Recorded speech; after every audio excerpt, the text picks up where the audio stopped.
So today we have a maintenance detail on this white Telluride, and we're also going to feature some of the products in this month's glove box. It's October of 23, and we have some new products to show you. So for October, we have a couple of really nice wash mitts that we're going to use. And then we have a shampoo from Armor Detail Supply. This is their Shampoo Plus. This is used as a maintenance shampoo. It's a pH neutral, but pH neutral does not mean that it doesn't clean effectively. There's other ingredients, other surfactants that work in here without having to use high or low pH chemicals. So this is great for any coated, waxed, or sealed vehicles. We also have another product which we have used before, the DIY Rinseless Wash. And then we have the Owner's Pride Ultra Wash.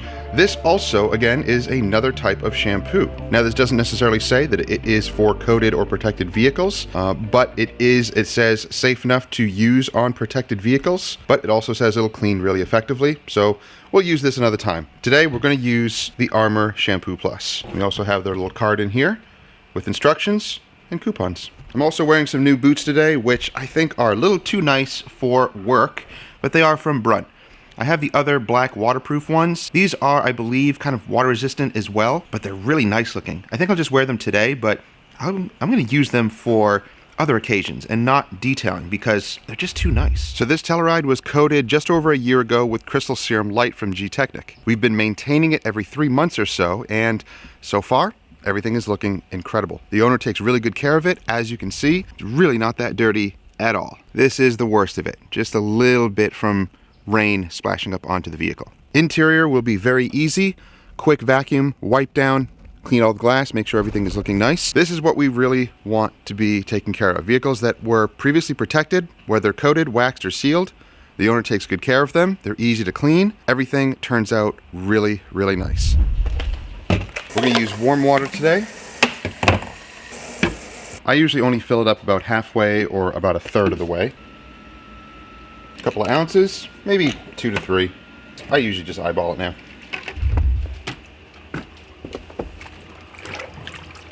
Now, for maintenance details on ceramic coated vehicles, do you need to do the whole pre-washing step? It's totally up to you, and it also depends on the vehicle. This vehicle really isn't that bad. It's really not that dirty. However, there's something we can do with the DIY Rinseless Wash and use that as a pre-rinse, and we're not sacrificing the protection on the vehicle. Even though it is ceramic coated and it can resist high and low pH, not a big deal. But what if this was just a waxed or sealed vehicle and you didn't want to use a high or low pH cleaner? Then you can use the Rinseless Wash. Let me show you how. So I have this foam sprayer, which is the Marilex foamer, and I'm choosing a foamer because, well, all my other spray bottles are being used right now. I'm just going to put maybe an ounce. That's probably a little too much, but that's okay. Tons of lubrication. It emulsifies. It will eat away at the dirt a little bit and make it easier to rinse off. And I need to put a Schrader valve on this. If you want to check out that video, I'll have it up in the card. Or if I don't, just ask me down below. The cool thing about this Rinseless Wash is that it foams. Not all of them do that, but it's just an added benefit. It just will cling longer and it'll do its thing. You can really do this onto the entire vehicle if you wanted. It's a good pre-wash. And you're not worried about a high or low pH either. Again, we're not really worried about that because this is a ceramic coated vehicle, so we can let that dwell on there for, I don't know, a minute or so. We're in the shade, so it's not really that bad, and it's kind of chilly out. And this does work on bugs. It may not be as super effective on bugs as a APC or a dedicated bug remover, but it can work on some bugs that aren't too old and dried up on your bumper.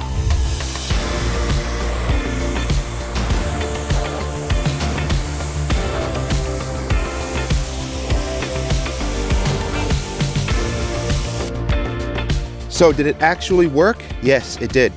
Check that out. You can really see the line of demarcation right there.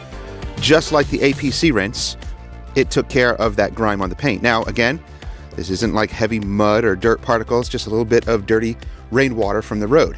But check that out. Now the bottom is really, really clean without having any of that dirt and grit on there.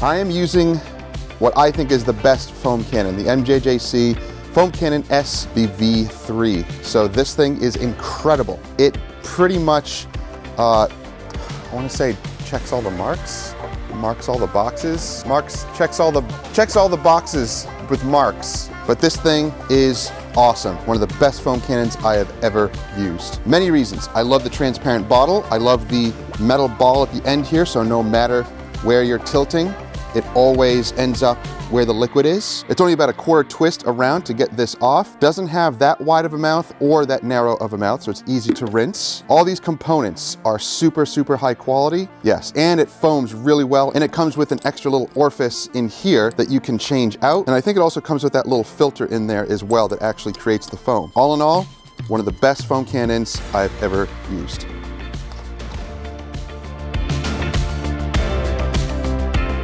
Wow, that is some thick foam. I may have put a little bit too much in there. That's okay, doesn't matter. I mix it up in small batches, so it's fine.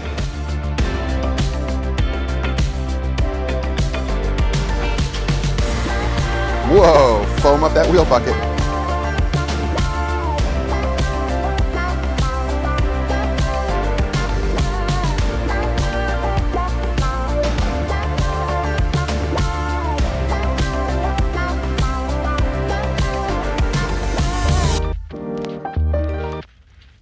So now that the paint is clean and looking incredible, I'm going to move on to the wheels. And yes, I'm doing the wheels last. Why? Well, scour our YouTube channel and search for wheels first, and you'll see a video where I explain why I do the wheels first.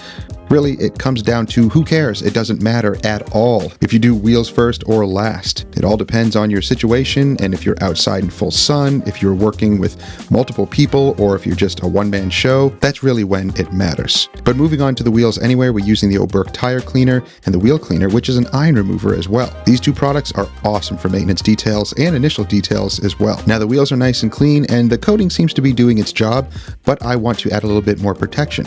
So I'm going to use DIY Details Quick Beads, spray it on, rinse it off, blow dry, and wipe down the wheels, and you're good to go.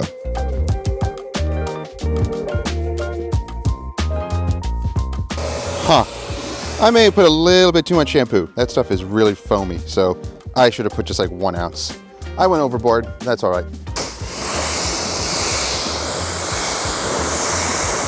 Protection is looking like day one. Looks incredible.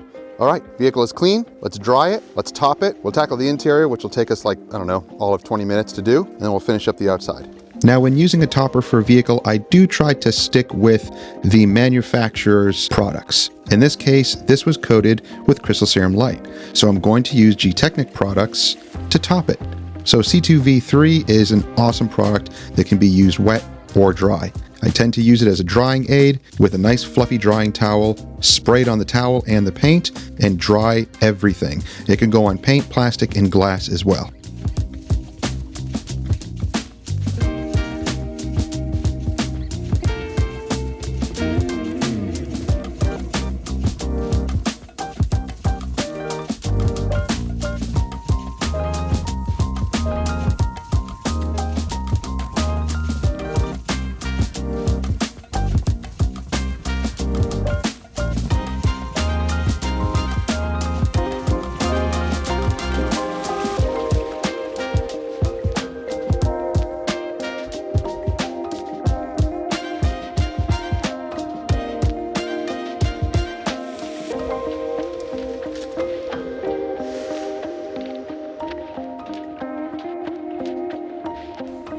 The Telluride is now done. Everything is looking great. It's topped off with C2V3. Wheels and tires are looking incredible. Interior is looking nice and fresh. Wiped down, vacuumed, all the glass done, door jambs done. This one is done. And we can usually get these done in about an hour to an hour and a half, depending on how bad the vehicle is. But a coated vehicle, super easy to maintain. So I hope those tips helped. So if you want to win a box of your own for this month and get the 2 shampoos, the rinseless wash, and the 2 microfiber wash mitts, then just support our channel. Help it grow, because YouTube is not doing anything about it. So I need you guys to support us if you can. We've been on here for 5 years, and this is the first time that we have seen about a 50% drop in everything across the board on our YouTube channel. It's sad, but YouTube has made some bad changes, some bad decisions, and it's hurting small channels like us. Ones who are not trendy and crushing Lamborghinis in a big crusher. So support the channels that you actually enjoy learning from, and we thank you for that. See you next time.